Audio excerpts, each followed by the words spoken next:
Hi guys, ఈ 2026లో మీరు ఒక మంచి బడ్జెట్ టీవీ తీసుకుందాం అనుకుంటే, అది కూడా బ్రాండెడ్ నుంచి కావాలనుకుంటే మీకు ఒక రెండు టఫ్ కాంపిటీషన్స్ అయితే కనిపిస్తున్నాయి. వీటిలో ఏది తీసుకోవాలని చాలా మంది కన్ఫ్యూజన్లు అయితే ఉన్నారనమాట. అదే మనకి ఒకటి ఎల్జీ నుంచి, ఒకటి సామ్సంగ్ నుంచి. ఏదైతే మీకు లెఫ్ట్ సైడ్ కనిపిస్తుందో ఇది మనకి ఎల్జీ నుంచి NU87 2026కి సంబంధించిన మోడల్. అండ్ ఏదైతే మీకు రైట్ సైడ్ కనిపిస్తుందో ఇది మనకి మినీ ఎల్ఈడి టీవీ సామ్సంగ్ నుంచి 2026 మోడల్ అనమాట. రెండిటి కూడా బడ్జెట్ మీకు సిమిలర్ గా ఉంటుంది ఆల్మోస్ట్. అందుకే చాలా మంది ఏది తీసుకోవాలనే కన్ఫ్యూజన్ లో ఉన్నారు, రెండు కూడా బ్రాండెడ్ అవ్వడం వల్ల. ఆల్రెడీ దీనికి సంబంధించిన డెడికేటెడ్ కంపారిజన్ వీడియో మన ఛానల్లో లైవ్ ఉంది. అయినప్పటికీ చాలా మంది నన్ను వాట్సాప్ లో కొన్ని వందల మెసేజెస్ అయితే చేస్తూ ఉన్నారు. అండ్ యూట్యూబ్ లో కూడా కామెంట్స్ అయితే అడుగుతున్నారు. ఇంకొంతమంది ఇన్స్టాగ్రామ్ లో కూడా పర్సనల్ గా డిఎం చేసి అడుగుతున్నారు. అందుకే స్వీట్ గా సింపుల్ గా నేను కొన్ని పాయింట్స్ అయితే చెప్తాను, మేజర్ పాయింట్స్. వీటిని బట్టి మీరు ఒక క్లారిటీకి అయితే వచ్చేయచ్చు. అండ్ నేను కూడా స్ట్రిక్ట్లీ చెప్పేస్తాను అనమాట. అండ్ ఇంకొకటి ఏంటి అని అంటే, ఇది ఎక్కడ కూడా పెయిడ్ ప్రమోషన్ అలాంటిది ఏమి కాదు. రెండు కూడా నేను అమెజాన్, ఫ్లిప్కార్ట్స్ నుంచి పర్చేస్ చేసినవే. మీకు ఒకవేళ జెన్యూన్గా కావాలనుకుంటే మాత్రం ఈ వీడియో మీకు ఖచ్చితంగా అయితే హెల్ప్ఫుల్ అవుతుంది. ఒకవేళ నేను చెప్తున్నప్పుడు ఈ ప్రోడక్ట్స్లో మీరు ఏది కొనాలనుకున్నా సరే, ఇక్కడ మీకు వ్యూ ప్రోడక్ట్స్ అయితే కనిపిస్తూ ఉంటుంది. అన్నీ అక్కడ ట్యాగ్ చేసి పెడతాను, అన్ని సైజెస్ కూడా ఉంటాయి. దాని మీద క్లిక్ చేసి పర్చేస్ చేయడానికి ట్రై చేయండి. లేదు నేను అమెజాన్లోనే పర్చేస్ చేస్తాను అంటే డిస్క్రిప్షన్లో లింక్స్ అయితే ఉంటాయి, మన లింక్స్ యూస్ చేయండి. ఎందుకు చెప్తున్నాను అంటే, ఇలాంటి జెన్యూన్ రివ్యూస్ నేను మీ ముందుకు తీసుకురావాలంటే పెయిడ్ ప్రమోషన్స్ లేకుండా ఖచ్చితంగా ఆ రెవెన్యూ అనేది మనకి హెల్ప్ఫుల్ అయితే అవుతుంది అనమాట. ఇక ఏమాత్రం ఆలోచన కూడా మనం వీడియోలోకి అయితే వెళ్ళిపోదాం. ఇక మనం డైరెక్ట్ గా టీవీ టెక్నాలజీ గురించి మాట్లాడుకున్నట్లయితే, ఏదైతే మీకు లెఫ్ట్ సైడ్ లో కనిపిస్తున్నటువంటి ఎల్జీ ఉందో ఇది మీకు 4K ఎల్ఈడి టీవీ అనమాట. అండ్ ఏదైతే మీకు రైట్ సైడ్ కనిపిస్తుందో ఇది Samsung 4K mini LED TV. Obviously మనము టెక్నాలజీ పరంగా చూసుకున్నట్లయితే ఎల్ఈడితో కంపేర్ చేస్తే మినీ ఎల్ఈడి టీవీ అనేది బెటర్ టెక్నాలజీ అయితే అవుతుంది. ఈ 2026లో ఒక పర్ఫెక్ట్ టెక్నాలజీ అనమాట. ఎందుకు అనంటే ఎల్ఈడి తర్వాత మీకు QLED ఉంటుంది, ఆ తర్వాత మినీ ఎల్ఈడి. అదే మీకు ఇక్కడ చూసుకున్నట్లయితే డైరెక్ట్ మినీ ఎల్ఈడి వస్తుంది కాబట్టి 2026లో బెటర్ టెక్నాలజీ. ఈవెన్ మీరు ఒకవేళ QLED టీవీ తీసుకోవాలనుకున్నా దానికంటే అప్గ్రేడ్ మీకు మినీ ఎల్ఈడి టీవీ. కాకపోతే గుర్తుపెట్టుకోండి, ఇది ఒక entry level mini LED TV అనమాట సామ్సంగ్. ఇక మీకు రీఫ్రెష్ రేట్ విషయానికి వస్తే, ఇది ఏదైతే మీకు ఎల్జీ ఉందో ఇది వచ్చేటప్పటికి 60 Hz రీఫ్రెష్ రేట్తో వస్తుంది. అండ్ ఏదైతే మీకు సామ్సంగ్ ఉందో ఇది వచ్చేటప్పటికి 50 Hz రీఫ్రెష్ రేట్తో వస్తుంది. అంటే ఆబ్వియస్లీ మనకి నెంబర్స్ పరంగా చూసుకున్నప్పుడు 60 Hz కొంచెం టాప్లో ఉంటుంది అనమాట.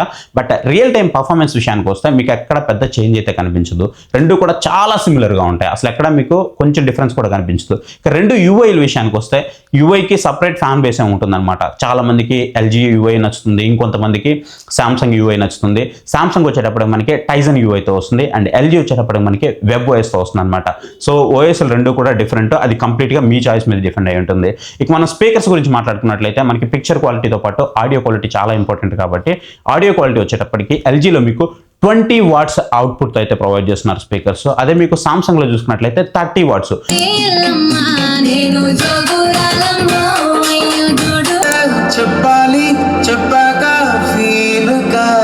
ప్రీవియస్ తో కంపేర్ చేస్తే 10 వాట్స్ అనేది మనకి ఇంప్రూవ్ చేశారనమాట. అంటే ఇప్పుడు మనకి 30 వాట్స్ తో వస్తుంది. అండ్ రెండింటి పరంగా మనము ఆడియో గురించి మాట్లాడుకున్నట్లయితే రెండు ఆడియోస్ బాగానే ఉంటాయి. ఒక్క మెట్టు మాత్రం మీకు సామ్సంగ్ అనేది కొంచెం బెటర్ గా అనిపిస్తూ ఉంటుంది. ఇక మెయిన్ అన్నిటికంటే మనకి వారంటీ అనేది చాలా ఇంపార్టెంట్. ఎందుకంటే మనకి స్టాండర్డ్ వారంటీ అనేది చాలా ఇంపార్టెంట్ కాబట్టి ఎల్జీ అనేది మీకు 1 year పాటు వారంటీ అయితే ప్రొవైడ్ చేస్తున్నారు. సామ్సంగ్ వచ్చేటప్పుడు మీకు 2 years ఆఫ్ వారంటీ అయితే ప్రొవైడ్ చేస్తున్నారు. ఇక డాల్బీ విజన్, డాల్బీ అట్మాస్ సంగతి అంటారా? సో రెండిట్లో కూడా మీకు డాల్బీ విజన్ సపోర్ట్ అయితే ఉండదు. డాల్బీ అట్మాస్ మాత్రం మీకు ఎల్జీలో సపోర్ట్ అయితే ఉంటుంది, సామ్సంగ్ లో సపోర్ట్ అయితే ఉండదు. ఇక రెండిట్లో మనకి ప్రాసెసర్ అనేది చాలా ఇంపార్టెంట్. సో ప్రాసెసర్ గురించి మాట్లాడుకున్నట్లయితే Alpha 7 AI ప్రాసెసర్ Gen 9 కి సంబంధించినటువంటి ప్రాసెసర్ అయితే మనకి ఈ ఎల్జీలో కనిపిస్తుంది. ప్రీవియస్ జనరేషన్ లో మనం UA8200లో చూసాం కదా, దాంట్లో మనకి Gen 8 అయితే ఇచ్చేవాళ్ళు. ఒక జనరేషన్ అప్గ్రేడ్ తో మీకు Gen 9 ప్రాసెసర్ అయితే వస్తుంది అనమాట. ఇక దీంట్లో వచ్చేటప్పటికి మీకు సామ్సంగ్ లో 4K మినీ ఎల్ఈడి ప్రాసెసర్ అయితే ఇచ్చారు. ప్రాసెసర్ల పరంగా మీకు డిఫరెన్స్ అయితే పేరు పరంగా కనిపించవచ్చు, కానీ ప్రాసెసర్ పర్ఫార్మెన్స్ మాత్రం ఆల్మోస్ట్ సిమిలర్ గా ఉంటుంది. ఎక్కడ మిమ్మల్ని ప్రాసెసర్ అయితే డిసప్పాయింట్ చేయవని చెప్పొచ్చు. ఇక టీవీ యొక్క పిక్చర్ క్వాలిటీస్ ఎలా ఉన్నాయనంటే మాత్రం, సో చాలా మందికి పిక్చర్ క్వాలిటీ ఇంపార్టెంట్ కాబట్టి HDR పర్ఫార్మెన్స్ మీకు చాలా బాగుండాలి అనుకుంటే మాత్రం ఆబ్వియస్లీ సామ్సంగ్తో కంపేర్ చేస్తే మీకు ఖచ్చితంగా HDR పర్ఫార్మెన్స్ ఎల్జీలో మాత్రం చాలా బాగుంటుంది, నో డౌట్. బట్ ఓవరాల్గా పిక్చర్ క్వాలిటీ కానీ, అండ్ మీకు ఒక మంచి ఓటీటీ ఎక్స్పీరియన్స్ కానీ, ఒక మంచి యూట్యూబ్ మీరు ఎక్కువ చూస్తూ ఉంటారు, మూవీస్ ఎక్కువ చూస్తూ ఉంటారు అనుకున్నప్పుడు మాత్రం ఆబ్వియస్లీ మీకు ఎల్జీతో కంపేర్ చేస్తే సామ్సంగ్ అనేది చాలా చాలా చాలా బెటర్గా అయితే ఉంటుంది. అండ్ 4K అప్స్కేలింగ్ రెండిట్లో కూడా ఉంది. 4K అప్స్కేలింగ్ విషయంలో కూడా నాకు ప్రీవియస్ జనరేషన్ 8200లో ఏదైతే ఉందో ఎల్జీలో అది కొంచెం బెటర్ అనిపించింది ఇప్పుడు వచ్చినటువంటి NU87తో కంపేర్ చేస్తే. కానీ సామ్సంగ్లో మాత్రం మీకు చాలా మంచి 4K అప్స్కేలింగ్ అయితే కనిపిస్తూ ఉందన్నమాట. సో 4K అప్స్కేలింగ్ విషయంలో మాత్రం సామ్సంగ్ అనేది కొంచెం టాప్ ఉందనేది చెప్పుకోవచ్చు. ఇక రిమోట్ రిమోట్స్ గురించి మాట్లాడుకోవాలి. సో రిమోట్స్ కనుక చూసుకున్నట్లయితే రెండు కూడా మీకు ప్రీవియస్ జనరేషన్లో ఏవైతే రిమోట్స్ అయితే ఆఫర్ చేస్తున్నారో సేమ్ అవే రిమోట్స్ అయితే కనిపిస్తున్నాయి. రిమోట్ చూడగానే మనకు అర్థమైపోతుంది ఇది ఏ రిమోట్ ఏంటి అనేది. సో ఇప్పుడు మీకు ఎల్జీ గురించి మాట్లాడుకున్నట్లయితే ఇది ఒక బేసిక్ ఐఆర్ రిమోట్ అయితే మనకి ప్రొవైడ్ చేస్తున్నారు అనమాట. ఇది చూడండి వెరీ బేసిక్ లెవెల్లో చాలా ఆడ్గా అయితే ఉంటుంది. కాకపోతే ఇక్కడ మీకు ఎల్జీ నుంచి మ్యాజిక్ రిమోట్ సపోర్ట్ అయితే ఈ టీవీకి ఉంది. బట్ బాక్స్లో మనకి మ్యాజిక్ రిమోట్ అయితే మనకి వీళ్ళు ప్రొవైడ్ చేయరు. అడిషనల్గా మీరు ఒక 2500 రూపీస్ నుంచి 3000 రూపీస్ పెట్టి పర్చేస్ చేస్తేనే మీకు అది వర్త్ అయితే అవుతుంది. ఎందుకంటే అది మీకు ఇలా గాల్లో తిప్పుకొని ఆపరేట్ చేయడము అవన్నీ కూడా నేను ప్రీవియస్గా చూపించాను మీకు. సేమ్ అలా అయితే మీరు ఆపరేట్ చేసుకోవచ్చు అనమాట. దీంట్లో మీకు ఈవెన్ వాయిస్ సెర్చ్ కూడా ఉండదు. చాలా అంటే చాలా ఆడ్గా ఉంటుంది ఈ రిమోట్ అయితే. ఇక మనం సామ్సంగ్ రిమోట్ విషయానికి వస్తే కాంపాక్ట్గా ఉంటుంది, చాలా బాగుంటుంది. అండ్ దాంట్లో మీకు వాయిస్ సెర్చ్ బటన్ కూడా ప్రొవైడ్ చేశారు.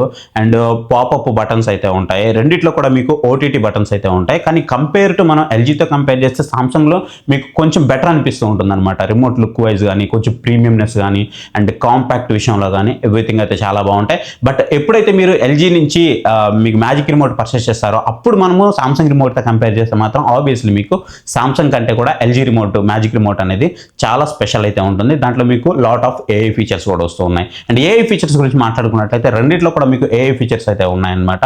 రెండిట్లో కూడా ఇంక్లూడ్ చేసే తీసుకొస్తున్నారు. బట్ మనకి పర్ఫార్మెన్స్ విషయంలో మాత్రం చూసుకున్నట్లయితే రెండు సిమిలర్గానే ఉంటాయి. బట్ మనం లిస్ట్ ఆఫ్ ఏఐ ఫీచర్స్ చూసుకున్నప్పుడు కొంచెం ఎల్జీలో ఎక్కువ అయితే కనిపిస్తూ ఉంటాయి అనమాట. ఇక సింపుల్గా చెప్పాలి అని అనుకుంటే మాత్రం ఫస్ట్ పిక్చర్ క్వాలిటీ గురించి చెప్పాలి. సో పిక్చర్ క్వాలిటీ వచ్చేటప్పటికి మీకు ఆబ్వియస్లీ అన్ని సెగ్మెంట్స్తో కంపేర్ చేస్తే మీకు సామ్సంగ్ అనేది బెటర్ ఉంటుంది. హెచ్డిఆర్ పర్ఫార్మెన్స్ నాకు ఇంపార్టెంట్ అనుకుంటే ఆబ్వియస్లీ మీకు ఎల్జీ అనేది బెటర్ చాయిస్ అవుతుంది. అండ్ గేమింగ్ విషయానికి వస్తే గేమింగ్ కూడా రెండు కూడా మీకు వెరీ బేసిక్ లెవెల్లో అయితే ఉంటాయన్నమాట. సో బ్లాక్స్ విషయానికి వస్తే బ్లాక్స్ మాత్రం నాకు ఖచ్చితంగా సామ్సంగ్లో బెటర్ అనిపించాయి. ఎల్జీలో మాత్రం బ్లాక్స్ అనేవి అంత మంచిగా నాకు అయితే అనిపించలేదు అనమాట. ప్రీవియస్ జనరేషన్లో UA8200 ఉంది కదా, అది నాకు చాలా బెటర్ అనిపించింది దీంతో కంపేర్ చేస్తే. ఇక ఆడియో పర్ఫార్మెన్స్ విషయంలోకి వచ్చేటప్పటికి రెండు కూడా ఈక్వల్గానే ఉంటాయి ఆల్మోస్ట్. బట్ లిటిల్ బిట్ మనకి కొంచెం ఎక్కువ సామ్సంగ్లో బెటర్ అయితే ఉంటుందన్నమాట. సో ఇదైతే మీరు గుర్తుపెట్టుకోండి. కానీ హెచ్డిఆర్ పర్ఫార్మెన్స్ మాత్రం ఖచ్చితంగా మీకు ఎల్జీలో చాలా బెటర్ అయితే ఉంది. ఇక అన్నిటికంటే ఇంపార్టెంట్ ప్రైజింగ్. సో ప్రైజింగ్ విషయానికి వస్తే ఈ ప్రైజింగ్ అనేది ఎప్పటికప్పుడు చేంజ్ అయిపోతూ ఉంటుంది. సేల్స్ సమయంలో ఒకలా ఉంటుంది, నార్మల్ టైంలో కూడా ఎప్పటికప్పుడు చేంజ్ అయిపోతూ ఉంటుంది. రైట్ నౌ నేను ఇప్పుడు ప్రైజెస్ని బేస్ చేసుకుని మీకు అయితే చెప్తూ ఉన్నాను అనమాట. దీంట్లో మీకు ఫస్ట్ సైజెస్ కనుక చూసుకున్నట్లయితే ఎల్జీలో వచ్చేటప్పటికి 43 ఇంచెస్ ఉంటుంది, 50 ఇంచెస్ ఉంటుంది, 55 ఉంటుంది, 65 ఉంటుంది, 75 ఉంటుంది. అదే సామ్సంగ్ విషయంలో మాత్రం మీకు 43, 55, 65, 75 అయితే ఉంటాయన్నమాట. ఈవెన్ మీకు 1 lakh రూపీస్ అండర్లోనే రెండు కూడా 75 ఇంచెస్ అయితే వచ్చేస్తూ ఉన్నాయన్నమాట. మీరు ఒకవేళ ఎల్జీ టీవీలో 43 ఇంచెస్ టీవీ తీసుకోవాలనుకుంటే వితౌట్ కార్డ్ ఆఫర్లో మీకు 34,000 రూపీస్ అయితే పడుతుంది. కార్డ్ ఆఫర్ యూజ్ చేస్తే 28,000 రూపీస్కి వస్తుంది. అదే మీరు సామ్సంగ్లో తీసుకోవాలనుకుంటే వితౌట్ కార్డ్ ఆఫర్ మీకు 38,000 రూపీస్ వరకు ఉంటుంది. కార్డ్ ఆఫర్ యూజ్ చేస్తే 35,000 రూపీస్కి వస్తుంది. కానీ కంగారు పడొద్దు, ఇది మీకు 29,000 రూపీస్ కూడా సేల్లో అయితే అవైలబుల్ ఉంటుంది అనమాట. ఆ బడ్జెట్ సెగ్మెంట్లో మాత్రం కిల్లర్ డీల్ అని చెప్పుకోవచ్చు. ఇక 50 ఇంచెస్ వచ్చేటప్పటికి మీకు సామ్సంగ్లో అయితే అవైలబుల్ ఉండదు, ఓన్లీ ఎల్జీలో మాత్రం అవైలబుల్ ఉంటుంది. 43,000 రూపీస్ అయితే వస్తుంది without card offer. With card ఆఫర్లో మీకు 39,000 రూపీస్కి అయితే వస్తుంది అనమాట. ఇక 50 ఇంచెస్కి 55 ఇంచెస్కి పెద్ద ప్రైస్ వేరియేషన్ అయితే ఉండదు. మీకు స్ట్రిక్ట్లీ 50 కావాలనుకుంటే తీసుకోండి. కానీ గుర్తుపెట్టుకోండి 50 ఇంచెస్ తీసుకునే వాళ్ళు ఫ్యూచర్లో కొంచెం ఇబ్బంది పడతారు స్పేర్ పార్ట్స్ విషయంలో. అండ్ 55 ఇంచెస్కి వెళ్ళిపోవడం అనేది బెటర్ చాయిస్ అయితే అవుతుంది. 55 ఇంచెస్ మీరు ఒకవేళ ఎల్జీ తీసుకోవాలనుకుంటే 46,000 రూపీస్ వరకు అయితే పడుతుంది. మీరు కార్డ్ ఆఫర్ యూస్ చేస్తే 39,500 రూపీస్కి అయితే అవైలబుల్ ఉంది. మీరు సామ్సంగ్ తీసుకోవాలనుకుంటే 50,000 రూపీస్ వరకు పడుతుంది. మీరు కార్డ్ ఆఫర్ యూస్ చేస్తే 44,800 రూపీస్కి అయితే వస్తుంది. ఒకవేళ మీరు కనుక ఎల్జీ 55 ఇంచెస్ టీవీ తీసుకోవాలి అనుకుంటే నేను దీన్ని సెల్ చేయడానికి రెడీగా ఉన్నాను. ఒకవేళ ఎవరికైనా ఇంట్రెస్ట్ ఉంది అనుకుంటే మీరు నన్ను కాంటాక్ట్ అవ్వండి. మీకు నెంబర్ అయితే డిస్ప్లే అవుతుంది కదా. సో కాంటాక్ట్ అయితే హైదరాబాద్లో ఉన్న వాళ్ళు అయితే ఇంకా బెటర్, ఎందుకంటే నేను హైదరాబాద్లో ఉంటాను కాబట్టి. ప్రైస్ అయితే మాత్రం నేను 35,000 రూపీస్కి ఇస్తాను 55 ఇంచెస్ ఎల్జీ టీవీ. ఒకవేళ ఇంట్రెస్ట్ ఉంది అని అనుకుంటేనే కాంటాక్ట్ అవ్వండి. అంటే ప్రైస్లో కూడా ఎలాంటి చేంజ్ అయితే ఉండదు. ఇక 65 ఇంచెస్ విషయానికి వస్తే ఎల్జీ వచ్చేటప్పటికి మీకు 72,000 రూపీస్ వరకు పడుతుంది. మీరు కార్డ్ ఆఫర్ యూస్ చేస్తే 66,000 రూపీస్కి వస్తుంది. మీరు ఒకవేళ సామ్సంగ్ తీసుకోవాలనుకుంటే 80,000 రూపీస్ వరకు పడుతుంది. కార్డ్ ఆఫర్తో మనకి 75,200 రూపీస్కి వస్తుంది. మీరు ఒకవేళ 75 ఇంచెస్ టీవీ తీసుకోవాలనుకుంటే ఎల్జీలో 1,08,000 రూపీస్ వితౌట్ కార్డ్ ఆఫర్ వస్తుంది. మీరు కార్డ్ ఆఫర్ యూస్ చేస్తే 92,700 రూపీస్కి వస్తుంది. మీరు ఒకవేళ సామ్సంగ్ తీసుకోవాలనుకుంటే 1,04,000 వితౌట్ కార్డ్ ఆఫర్ అయితే ఉంది. మీరు కార్డ్ ఆఫర్ యూస్ చేస్తే 98,000 రూపీస్కి వస్తుంది. మీకు సేల్స్ టైంలో 87,000 రూపీస్. సో ఆ బడ్జెట్లో కూడా వస్తుంది అనమాట. ఒకసారి చెక్ చేసుకోండి. సో చెక్ చేసుకొని తీసుకోండి. సో ఇది గైస్ ఈ రెండు టీవీలకు సంబంధించిన కంప్లీట్ డీటెయిల్స్ అయితే. మీరు వీటిలో ఏది కొనాలనుకున్నా వీటికి సంబంధించిన అమెజాన్ లింక్స్ అయితే మీకు డిస్క్రిప్షన్లో ఉంటాయి. మీరు ఫ్లిప్కార్ట్ నుంచి బై చేయాలంటే ఇక్కడ వ్యూ ప్రొడక్ట్స్ అయితే కనిపిస్తూ ఉంటుంది. దాని మీద క్లిక్ చేసి పర్చేస్ చేయండి. ఇలాంటి జెన్యూన్ రివ్యూస్ తీసుకురావడానికి నేను మీకు అది హెల్ప్ఫుల్ అయితే అవుతుంది అనమాట. అండ్ దాంతోపాటు మంచి మంచి డీల్స్ వచ్చినప్పుడు ఎప్పటికప్పుడు నేను మన టెలిగ్రామ్ ఛానల్లో పోస్ట్ చేస్తూ ఉన్నాను. అది టీవీ కానీ రిఫ్రిజిరేటర్ కానీ వాషింగ్ మిషన్ కానీ సౌండ్ బార్ కానీ అది ల్యాప్టాప్ కానీ ఏదైనా సరే పోస్ట్ చేస్తూ ఉంటాను. నేను ఆ డీల్ అయిపోయే లోపు వీడియో మీకు పెట్టి మీరు దాన్ని చూసే లోపు అది ఎక్స్పైర్ అయిపోతూ ఉంటుంది. అలా కాకుండా ఉండాలంటే మీరు ఖచ్చితంగా మన టెలిగ్రామ్ ఛానల్ యాక్టివ్గా ఉన్నట్లయితే అప్పటికప్పుడు మంచి డీల్స్ వచ్చినప్పుడు మీరు అక్కడ గ్రాబ్ అయితే చేయొచ్చు. లేదు అట్లీస్ట్ సేల్స్ టైంలో అయినా యాక్టివ్గా ఉండండి, మీకు చాలా హెల్ప్ఫుల్ అవుతుంది. స్క్రీన్ మీద మీకు క్యూఆర్ కోడ్ కనిపిస్తుంది, దాన్ని స్కాన్ చేసి మన టెలిగ్రామ్ ఛానల్లో డైరెక్ట్గా మీరు జాయిన్ అయితే అవ్వచ్చు. లేదంటే మన టెలిగ్రామ్ ఛానల్ లింక్ మీకు డిస్క్రిప్షన్లో ప్రొవైడ్ చేస్తాను, దాని మీద క్లిక్ చేసి కూడా మీరు మన టెలిగ్రామ్ ఛానల్లో జాయిన్ అవ్వచ్చు. గైస్ ఐ హోప్ మీకు ఈ వీడియో హెల్ప్ఫుల్ అయిందని అనుకుంటున్నాను. వీడియో కనుక మీకు నచ్చింది అనుకుంటే ఖచ్చితంగా వీడియోకి ఒక లైక్ అయితే ఇవ్వండి. కింద మీకు హై పాయింట్స్ వస్తాయి, హై పాయింట్స్ చూడడం మాత్రం మర్చిపోవద్దు. ఇంతవరకు మన ఛానల్ కనుక మీరు సబ్స్క్రైబ్ చేసుకోలేదు అనుకుంటే ఇప్పుడు మన ఛానల్కి సబ్స్క్రైబ్ అయ్యి మీ సపోర్ట్ని అయితే ఎన్హాన్స్ చేయండి. So thank you for watching. So next video, bye, జై హింద్.